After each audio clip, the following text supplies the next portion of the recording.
RRB ALP क्या है, post कौन सी होती है और डेफिनेटली इसकी योग्यता क्या होती है, सैलरी क्या होती है, तो इन सभी जानकारी के साथ मैं लेकर आई हूं आपके सामने एक इवेंट। एक बार सभी स्टूडेंट जल्दी से सेशन को लाइक करके शेयर कर दीजिए ताकि और भी स्टूडेंट क्लास में लाइव आ सके। तो आज का सेशन इंपॉर्टेंट उन सभी स्टूडेंट्स के लिए जो तैयारी कर रहे हैं आरआरबी एएलपी की, आरआरबी असिस्टेंट, लोको पायलट और टेक्नीशियन की। तो जैसा बहुत सारा इंतजार, कहते हैं ना, एक बेसब्री से इंतजार है कि भाई कब इसकी वैकेंसी आएगी, कितनी नंबर ऑफ वैकेंसीज आएंगी और कैसे कैसे सारी चीजें होती चली जाएगी, है ना।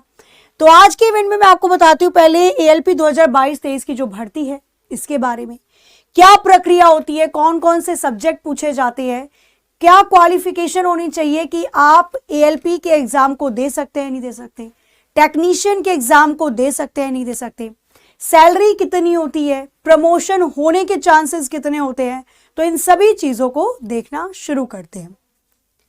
सबसे पहले अगर मैं बात करती हूं क्वालिफिकेशन के बारे में, योग्यता के बारे में, तो योग्यता, अगर आप एएलपी और टेक्नीशियन दोनों पोस्ट के लिए अप्लाई करना चाहते हैं तो या तो आपके पास 10th प्लस और आईटीआई होनी चाहिए। आईटीआई चाहे आपने सिविल में कर रखी हो, चाहे मैकेनिकल में कर रखी हो, चाहे फिटर में कर रखी हो, तो आपके पास 10th पास होनी चाहिए और अब आपके पास एक आईटीआई की डिग्री होनी चाहिए, या फिर 10th पास आपने कर रखी हो और एक डिप्लोमा हो तो भी आप एएलपी की वैकेंसी को फिल कर सकते हैं, या फिर आपने बीटेक और बीई कर रखी हो तो भी आप एएलपी की वैकेंसी को फिल कर सकते हैं।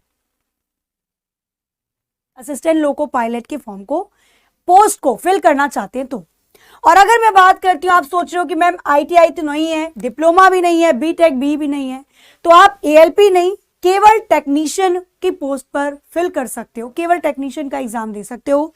और टेक्नीशियन के लिए योग्यता होनी चाहिए 10+2, आपने 12वीं पास कर रखी हो, पीसीएम से, फिजिक्स केमिस्ट्री मैथ्स से आपकी 12वीं पास हो। तो ये बात हो गई योग्यता के बारे में।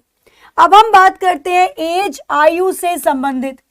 तो कम से कम आपकी एज होनी चाहिए 18 और ज्यादा से ज्यादा 30। ये जनरल कैटेगरी वाले स्टूडेंट्स के लिए। बाकी जो रिलैक्सेशन दिया जाता है, ओबीसी वाले स्टूडेंट को जो 3 साल का एज रिलैक्सेशन मिलता है वो होगा ही, और जो एससी एसटी वाले कैंडिडेट को 5 साल का एज रिलैक्सेशन होता है वो भी मिलेगा। लोको पायलट आपने देखा होगा, लोको पायलट या आप बोल सकते हो एक तरीके से ड्राइवर, है ना। लोको पायलट के अंदर उनका काम क्या होता है प्रॉपर्ली अगर देखा जाए तो, जैसे मालगाड़ी को चलाने के लिए लोको पायलट नहीं होती भाई, जो इंजन पे बैठते हैं, जो देखते हैं सिस्टम सही से चल रहा है नहीं चल रहा है, वर्क कर रहा है नहीं कर रहा है, एक तरीके से ट्रेन को ड्राइव करने वाले। ऐसे ही पहले तो आपको मालगाड़ी वगैरह चलाने के लिए दी जाती है ना। पहले तो ट्रेनिंग पीरियड होता है, ज्वाइनिंग करने के बाद, ट्रेनिंग पीरियड होने के बाद फिर आपको मालगाड़ी इन सब चीजों को चलाने के लिए बोला जाएगा। फिर जब आपका प्रमोशन होगा धीरे धीरे, जब जैसे जैसे कहते हैं ना आप एक्सपीरियंस लेते जाओगे, फिर आपको कोचेस चलाने के लिए दिए जाते हैं। जिस ट्रेन में आप बैठ के जाते हो घूमने, वो कोचेस चलाने के लिए दिए जाते हैं लोको पायलट को। इसके बाद हम बात कर लेते हैं इसके एग्जाम पैटर्न के बारे में कि भाई एग्जाम का पैटर्न क्या रहता है। तो एग्जाम इसमें अगर आप एएलपी के लिए मतलब फिल करना चाहते हो तो आपको 3 एग्जाम देने पड़ेंगे। 3 क्या 4 बोलूंगी मैं इसके अंदर। CBT 1 ये क्वालिफाई नेचर का होता है, ये उनको भी देना है जो टेक्नीशियन के लिए फिल कर रहे हैं और उनको भी देना होता है जो एएलपी के लिए फिल कर रहे हैं। CBT 2 फाइनल जो मेरिट बनती है वो आपकी CBT 2 के अंदर बनती है। CBT 2 में पार्ट ए होता है, पार्ट ए एएलपी वालों को भी देना है और टेक्नीशियन वालों को भी देना है। पार्ट जो पहला CBT 1 है क्वालिफाइंग नेचर, ये एएलपी वालों के लिए भी होता है और टेक्नीशियन वालों के लिए भी होता है। लेकिन आगे जैसे पार्ट बी हो गया, ये ट्रेड का पेपर होता है भाई, आपने आईटीआई कौन से ट्रेड से की थी, उसके 75 क्वेश्चन आते हैं। ये केवल एएलपी वाले स्टूडेंट्स को देना होता है। फिर आपका आता है साइको टेस्ट, ये भी केवल और केवल अगर मैं बात करती हूं तो एएलपी वाले स्टूडेंट्स को ही देना पड़ता है। मतलब मोटे तौर पर अगर देखा जाए तो टेक्नीशियन की अगर हम बात करते हैं, टेक्नीशियन के लिए केवल CBT 1 और CBT 2 का पार्ट होता है। साइकोमेट्रिक और पार्ट बी ये एएलपी वाले स्टूडेंट्स के लिए होता है। तो एएलपी वालों को तो सभी देना है, लेकिन जो टेक्नीशियन के लिए अप्लाई करेंगे उनके लिए केवल ये 2 है। ठीक है, तो ये पूरा एग्जाम का पैटर्न होता है। अब हम बात करते हैं CBT 1 के बारे में कि CBT 1 में क्या क्या चीजें पूछी जाती है, जो पहला क्वालिफाई टेस्ट होगा। CBT 1 जो आप सभी को देना होगा, इसके अंदर 4 पोर्शन होते हैं। मैथ्स के आते हैं 20 क्वेश्चन, रीजनिंग के 25, साइंस के 20 और GS के 10 क्वेश्चन आते हैं।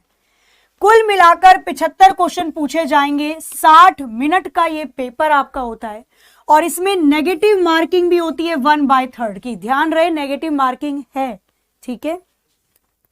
जब आप इस पेपर को क्वालिफाई करते हो, उसके बाद आपका होता है CBT 2 का पार्ट A का पेपर। ये भी आप सभी को देना है, चाहे ALP के लिए आप फॉर्म को फिल कर रहे हैं या टेक्नीशियन के लिए। सेकंड, अगर बात करती हूँ CBT 2 में, CBT 2 पार्ट A के अंदर मैथ्स आती है 25 नंबर की, रीजनिंग 25, बेसिक साइंस और इंग्लिश के क्वेश्चन मिलाकर 40 क्वेश्चन आते हैं। जीके और करंट अफेयर से आपके 10 क्वेश्चन पूछे जाते हैं। टोटल 100 क्वेश्चन पूछे जाएंगे। 90 मिनट आपको दिया जाएगा, 1.5 घंटा, और इसके अंदर भी नेगेटिव मार्किंग होगी 1/3 की, ठीक है। तो यहां तक पार्ट A और CBT 1 ये तो आप सभी को देना है।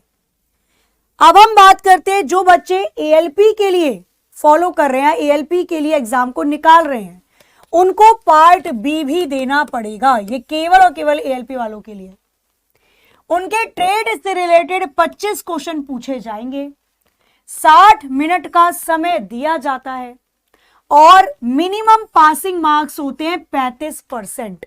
अगर आपके ट्रेड के क्वेश्चन में 35% मार्क्स आए हैं तो आप यहां पर पास माने जाते हो, ठीक है। इसके बाद हम बात करते हैं, एक साइकेट्रिक आपका टेस्ट होता है, ठीक है। तो उसके अंदर भी आपको लास्ट में देना होता है। जब आपका पार्ट A और पार्ट B दोनों क्लियर हो जाता है तो आपको साइकोमेट्रिक टेस्ट देना पड़ता है। अब हम बात कर लेते हैं सैलरी के बारे में, जिसका इंतजार रहता है नहीं कि भाई सैलरी क्या होगी। तो इसकी जो बेसिक पे होती है, या बेसिक ग्रेड पे आप इसको कह सकते हो, वो 1900 होती है। मतलब जो बेसिक सैलरी होती है वो 19,900 समथिंग होती है। इसके अंदर बहुत सारे अलाउंसेस लगाए जाते हैं, TA हो गया, ठीक है। काफी अलाउंसेस लगने के बाद लगभग जो इसकी सैलरी आपको मिलती है वो 40 से 45 हजार के बीच में रहती है, सारे अलाउंसेस वगैरह लगाने के बाद, ठीक है।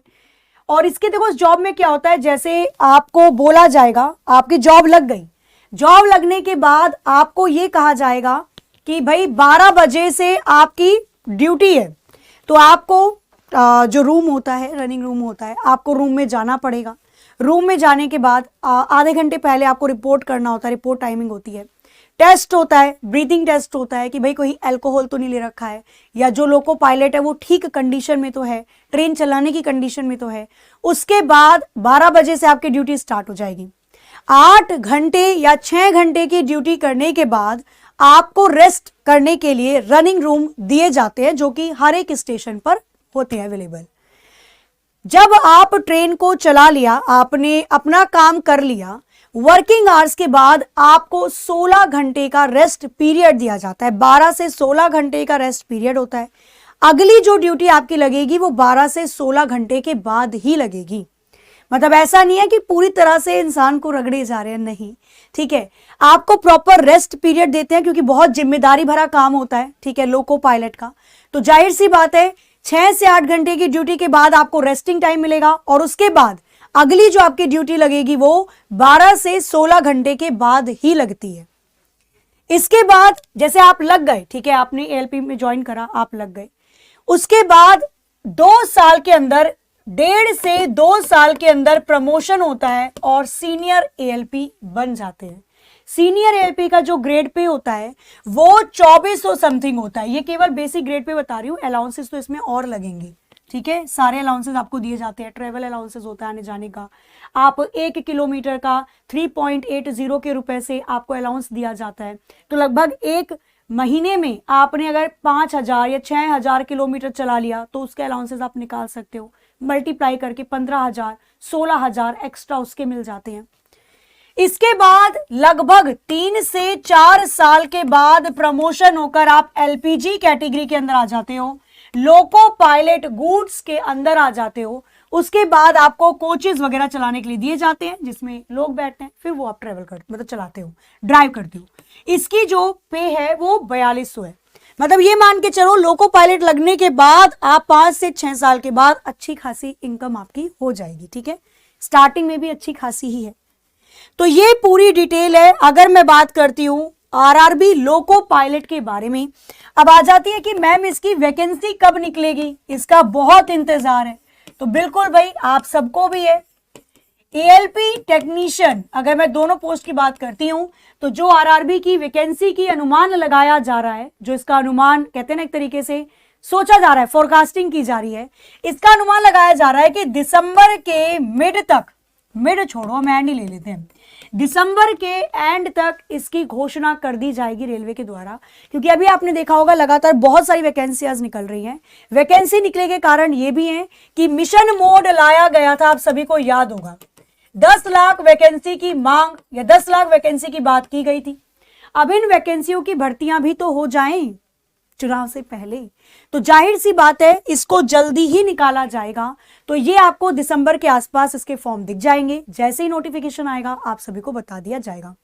तो आपका सपना है एएलपी में या टेक्नीशियन में लगने का, क्या इसका पूरा प्रोसेस होता है, क्या इसकी योग्यता होती है, आयु कितनी होनी चाहिए, क्वालिफिकेशन कितनी होनी चाहिए, ये सारी चीजें मैंने आपको आज के सेशन में बता दी।